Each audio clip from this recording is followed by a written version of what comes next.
All right, guys, we got a good classic Hayman in the shop. We got a shaft right here that we're going to be duplicating, and man, you got to love it whenever they just wear them down to absolute failure, because it's not supposed to be in two. This is such a common thing that you see in industry, though, is that you'll have bearings or pillow block bearings that are just wore out, and it just eats these shafts up until they just absolutely break. And they wait until they're broke to take them down and then make everybody jump through hoops and move the earth to get it fixed in place. And you get it fixed and put back in place. So we got two of these we're going to be machining. This is 1 7/16 shafting. We've got two pieces right here, brand new 1018 cold rolled 1 7/16 material. And it's a pretty simple, straightforward job. On one end right here, on our broke end, you have the drive end. So this is turned to 30 millimeter. We've got a radius machine right there. You got a tapped hole there. So this probably fits through a gearbox, and then has a big washer and a bolt that pulls it up tight in there. This is an 8 millimeter by 3.5 millimeter keyway that we got to mill on that side. And then you have a keyway here and a keyway here. Now these are 3/8 keyways. These are going to be for your QD style of taper lock hubs or taper lock bushing. So you have the taper lock bushings that's going to go on there. This fits inside of a roller. These are for some kind of like drive roller or an idle roller. This one, I guess it would be a drive roller since it's going to be fitting through a gearbox. But the tube has the flanges welded in there that have the QD style of taper lock hub welded into the end. So the bushings will slide onto the end. They get pulled in with bolts and they tightened up, squeezed around the shaft, and that's what holds the shaft in place. This is for the welding shop, where I'm doing this part for the welding shop, and they're building the tubes and welding the flanges in there while I'm getting the shafts turned and mill the keyways for them. But I don't have that part here to show you, but it's just a real simple deal. Slide the shaft in, slide the two bushings in, put the bolts in there, and it draws up tight because it's a split bushing and it tightens up around the shaft. Pretty standard industry parts right there. So we're going to go ahead and get started on this and try to get these knocked out and give these shafts back down there to the welding shop tomorrow. So we'll head down to the lathe to get our turning done, drilling and tapping, and we'll go to the mill and then mill our keyways. We'll start by facing the ends to length.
All right, so now this will be our turned in right there. We're going to turn it back 4 5/8 minus the radius there. So actually turn it about 4 3/8 and then put a 1/4 inch radius in there. So I'll give ourselves about, I don't know, about 6 inches.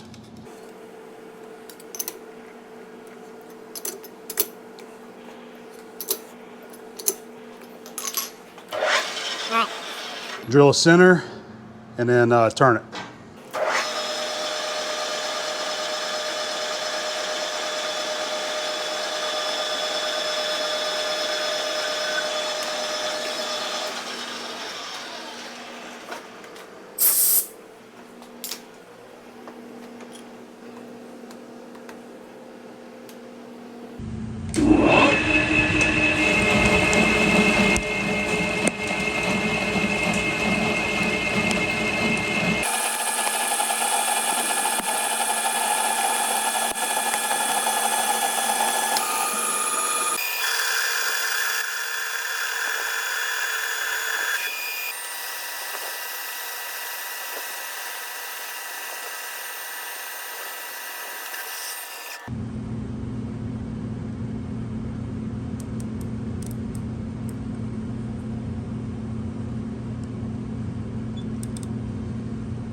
1" 181. That'll be our 30 millimeter.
We have hit our chamfers on both corners there. I like taking the file and kind of rounding it around there.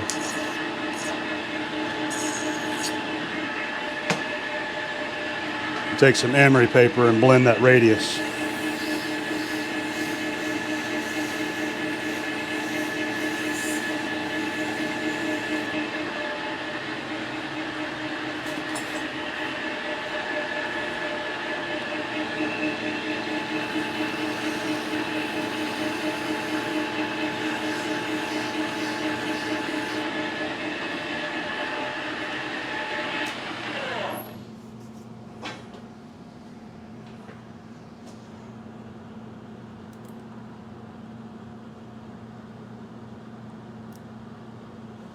All right, we're good to go on that one. So the end of the shaft is drilled and tapped 10 millimeter by 1.5. Yes. So we're going to go with an 8.5 millimeter drill bit and 1.5 inches deep.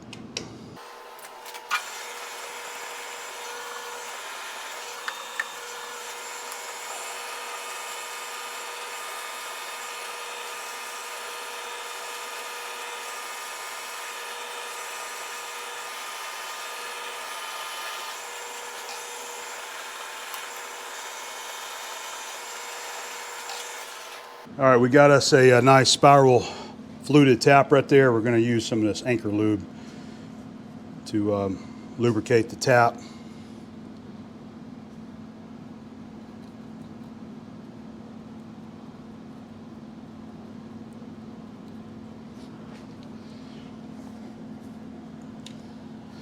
And let's see if we can power tap this thing. Let me put it down into, that's 60. Let's try that.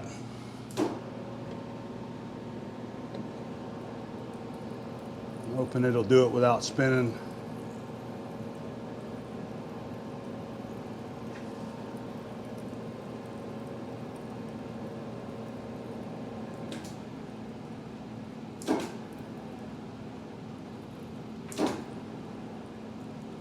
All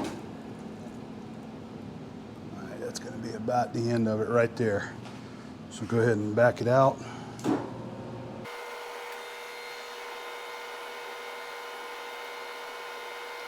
All right, there we go.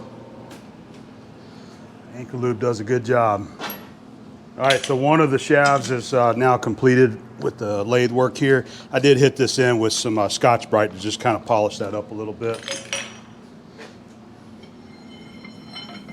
And this one is ready to go. I'll probably polish this a little bit more once I'm through with it, but that turned out nice.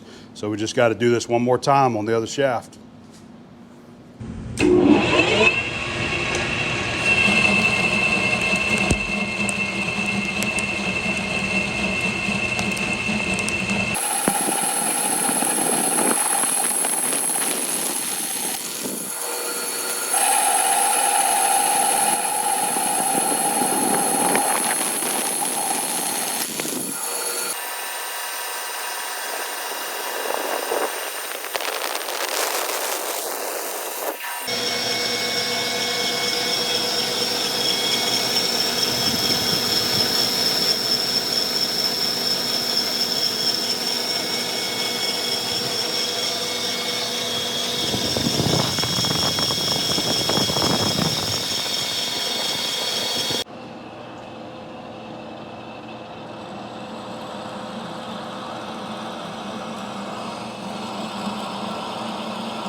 Like I always try to tell you, you got to get in and out. If you stay in there too long, you're going to get the chatter. So as soon as you get one revolution or two and you get that cut, retract the tool, or else you get those chatter marks in the radius.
We've moved over to the do-all mill to mill our keyways there. We're gonna go ahead and focus on our 8mm keys first. We'll do one, set the other shaft in there, and then mill that one as well.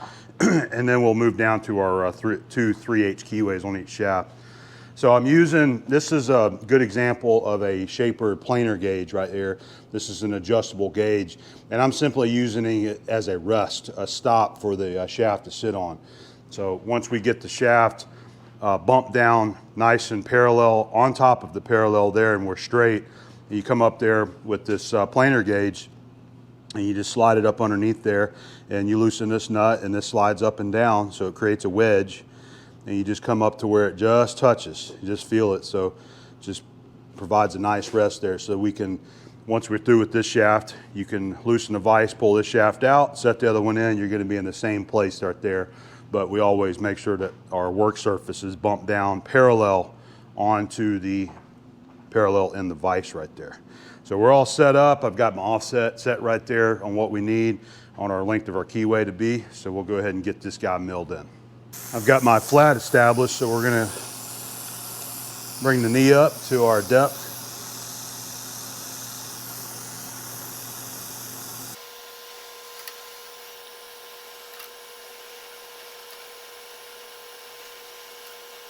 All right, that's our depth there.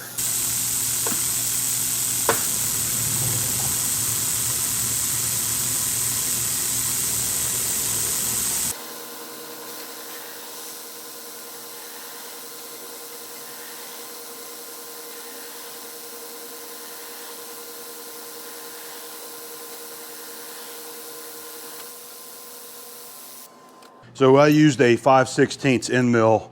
I've only got one 8mm end mill and it was dull. I didn't realize that, so I need to replace those. 5/16 is only 3,000 smaller, so you just bust out each side, or cut the center and then run down each side.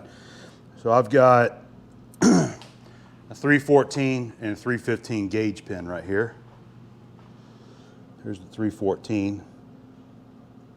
It's actually fitting in there very nicely. All right, there's a 314, and then here is the 315. And it's trying to go in there, but it's a little tight. It's a little snug. So I'm gonna leave the keyway right where it's at. That should give it a nice bump fit for your key to tighten up down inside that keyway there. So I think we got a good fit right there.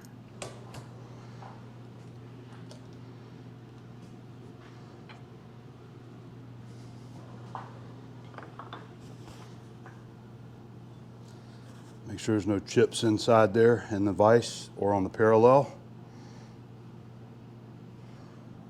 Make sure it stayed in the center.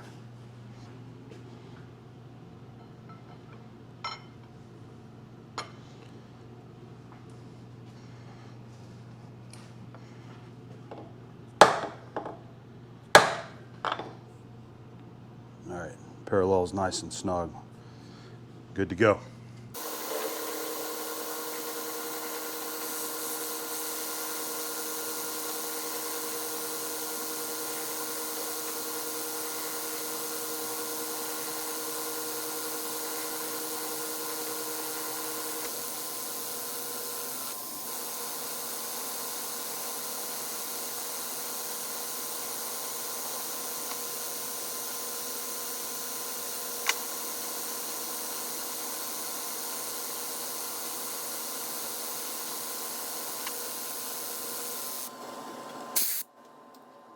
Measuring our second 8mm keyway, there's our 314.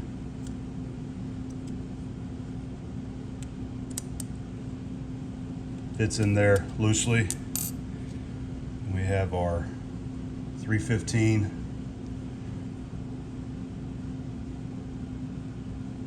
It's going in there, but it's snug on the pin. So we're going to leave it right there at that. Okay, so we're moving on to our two 3/8 keyways. We've got to recenter the shaft, and you can see I'm using this number 135 Sterret level to just level out the 8mm keyway that have already milled, and that'll make all the keyways align. We'll just use a simple level to make sure they're all in line with each other. First thing we need to do is just center it up though.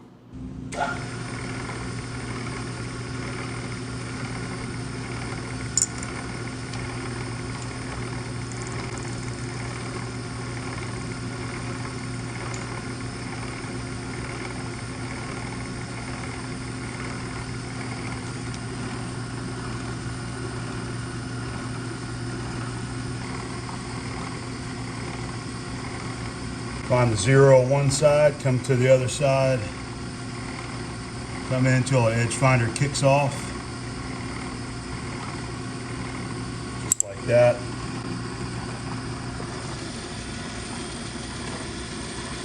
Half, Y, and then we'll bring this to 0.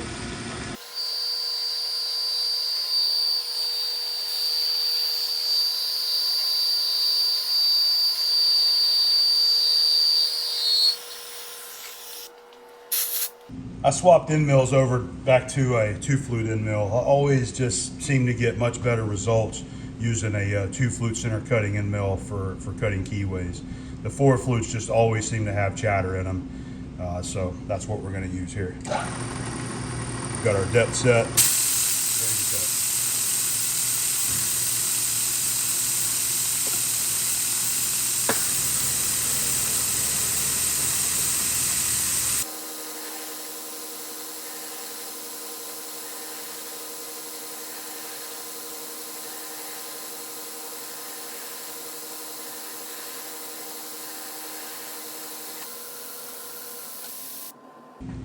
All right, here is a 374 diameter gauge pin. Fits in there nicely. So that's a good fit on a key. So here's our 375. It'll be, obviously it's going to be a little tighter going in there. So I'm not going to force it in. So we've got a good fit with our 374 right here. Hopefully that'll provide a good fit on the keys that fit in there.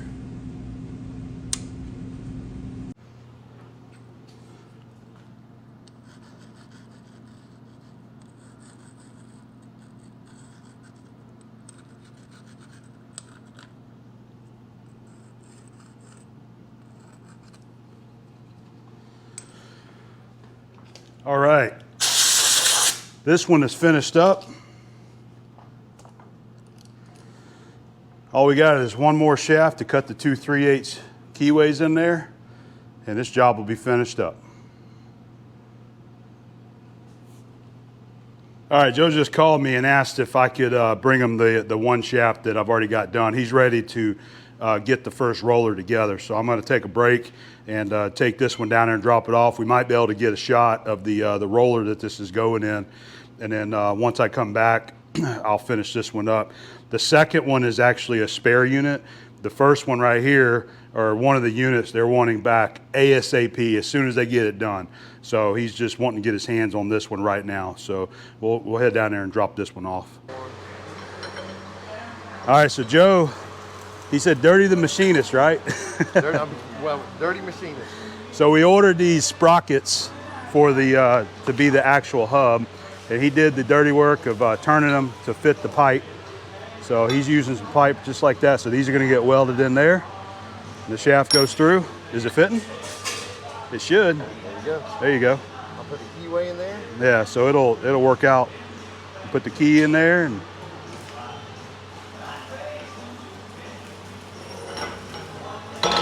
we'll get her figured out. Let me show them the, this is the old one right there. You can see how wore out it is, man. Should go like that. Yeah, there you go. Suck up Just like tight. that. That's it. And weld that to the pipe. Yep, that's it. Look how bad that is. How bad it's wore out. And I got the shaft down there, so they've already seen that. That side's wore out And here too. was the other one. They ran it a little bit too long. Oh, look at that. Wow. Just run it till it breaks and have them fix it. All right, man. Well, we got you fixed up. One more shaft. Oh yeah, there you go. Hey, look, I'll show you the teeth up front. Okay. All right, so there's the other bit of the sprocket. So Joe turned this himself. This lathe right here, this Sharp, he actually bought from my buddy Lance. Went down there to High Springs and picked it up, and so far it's been working out pretty good for him. This was basically like a brand new machine whenever you bought it from Lance. Lance got it as a new machine, and it's working out good for you, huh? Thanks, Lance. Good. It's nice having a lathe around here. You can, when you just got to do something real quick, you can just get it done. He's got a little Bridgeport right there that they use for basic milling and drilling needs whenever they need it. All right, man, go get that roller done. Yes, sir. So normally I always try to get all my work completed before we, send it out to the customer, but this ended up turning into a little bit more of an elevated situation where they want to try to get that one roller completed and back into the hands of the end customer ASAP. Apparently they have a machine that's down. It does belong to the local utilities company, so I know it's probably part of a vital piece of equipment. Probably, if I had to guess, it's at one of the sewage treatment plants, but I don't know for sure. So anyway, that's why we got the one finished and sent it down there to Joe, and I was glad that I could show you what this roller assembly looks like. I'm sure that it was just run until absolute failure and then tear it down and have it fixed, and this kind of stuff just turns into a hot job. So I mean, that's how this has been. They had to wait. I think that's why it's turned into such a hot job, is because we had to wait on the materials to get here, and then we've got to fab it. So they're like, they want their hands on that one roller. So I'm gonna go ahead and get this second shaft finished. All we got is the two keyways that I got to mill in there, the 2 3/8 keys, and that'll be done. And then Joe will finish up this roller, and the second one is gonna be their spare that they will keep there at the facility, so that in the event of one does break down, they've got a spare there, which is always really important with all of the industrial companies, is having spare units on the shelf so that if they have a breakdown, they got one they can put it in, and they're not out of commission for a long time. So let's get this second shaft finished up and get this job done.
All right, last keyway.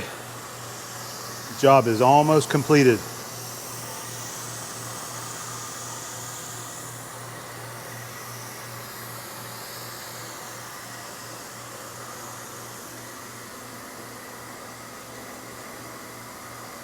Last keyway finished. I'm just doing my check there with my gauge pen. So this is your 374 gauge pen. You can slide it in and out. This is your 375. It's more of a forced fit down in there, but it does fit it. So one of the things that I was going to show you, besides gauge pins, another way that you can measure these slots and keyways. This is my set of gauge pins right here. So that was 374. I'm gonna put that back in there. You can also use gauge blocks for this, and I've shown that many times in the past, especially on some of those larger keyways. If you'll get you a inexpensive set of shop gauge blocks, I think phase 2, you know, there's a bunch of them out there you can get. This is an inexpensive set of gauge blocks that I have that I use sometimes. And I say inexpensive because when you use gauge blocks for measuring slots, like I'm doing right there, you're rubbing the sides of the gauge blocks, you know, potentially putting scratches in there as well. So if you have a inexpensive set and then you have your high quality set that you keep in your tool room, or you know, you only use it for inspection and build-up work, and use your shop set like this out here in the shop for doing inspections. But you can use your gauge blocks to stack up whatever, you know, thickness that you want, and use the gauge blocks to check it, just like I'm doing there with the gauge pins. So just something else to consider if you guys don't have a set of gauge blocks. These are very helpful and useful around the shop for so many different things, especially for checking keyway sizes. All right, so there we go. Second shaft completed for the spare unit.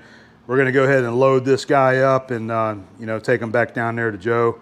And I'm not sure if he's got the first roller ready or if it's already been picked up or what, but I'll have the camera.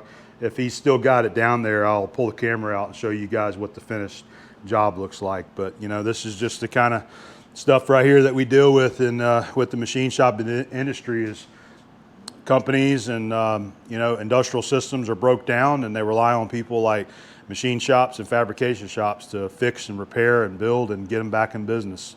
That's what we do. But I enjoyed sharing this with you though, and always try to show a couple little things here and there that might be helpful to some of the other guys in the shop. You know, using the gauge pins or the gauge blocks to do some measuring, just little things. I always try to share that in my work. So I'm gonna head down there and drop this guy off. Hopefully you have been enjoying the video. I hadn't even set it down, so it was already getting it put together. Look at that.